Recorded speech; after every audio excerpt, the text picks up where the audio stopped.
அக்பர் மற்றும் பீர்பாலின் புகழ் உலகில் உள்ள அனைத்து தேசங்களிலும் பரவியிருந்தது.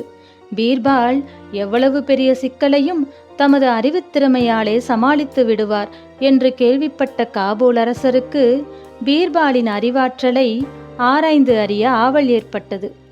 பீர்பாலின் அறிவை சோதிக்க விரும்பி அக்பர் அவர்களுக்கு அவர் ஒரு கடிதம் எழுதினார். அந்த கடிதத்தில், தாங்கள் எனக்கு ஒரு குடம் அதிசயம் அனுப்புமாறு கேட்டுக்கொள்கிறேன் என்று எழுதி தூதன் மூலமாக அக்பருக்கு அனுப்பினார் காபூல் அரசர். கடிதத்தை படித்த அக்பர் திகைத்து, ஒரு குடம் அதிசயம் அனுப்புவதா? ஒன்றும் புரியவில்லையே என்று குழம்பி பீர்பாலிடம் கடிதத்தை கொடுத்தார். பீர்பால் சிறிது நேரம் யோசித்தார். பிறகு அக்பரிடம் 3 மாதத்தில் அதிசயம் அனுப்புவதாக பதில் எழுதுமாறு சொன்னார். அக்பரும் அதே போல் எழுதி பதில் அனுப்பினார்.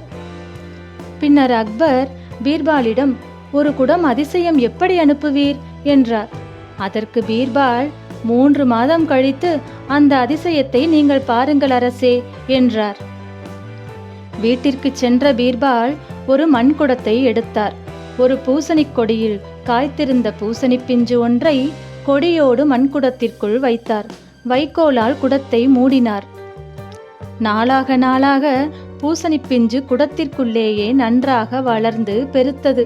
குடம் நிறையும் அளவிற்கு பூசணிக்காய் பெருத்ததும், பூசணிக்காயை தவிர மற்ற வைக்கோல், கொடி, காயின் காம்பு எல்லாவற்றையும் கத்தரித்து விட்டார் பீர்பால். இப்பொழுது அந்த குடத்தை அக்பரிடம் காட்டினார் பீர்பால். அக்பருக்கு ஆச்சரியம் தாங்கவில்லை. குடத்தின் வாயோ உள்ளே இருக்கும் பூசணிக்காயை விட மிகவும் சிறியது. இதனுள் இவ்வளவு பெரிய பூசணிக்காயை எப்படி நுழைத்தார் என்று. பீர்பால் அதை விலக்கிவிட்டு அந்த பூசணிக்காய் குடத்தை அப்படியே காபூல் அரசருக்கு ஒரு குடம் அதிசயம் என்று அனுப்பி வைத்தார். அதை பார்த்த காபூல் அரசர் பீர்பாலின் புத்தி கூர்மையை எண்ணி வியந்தார்.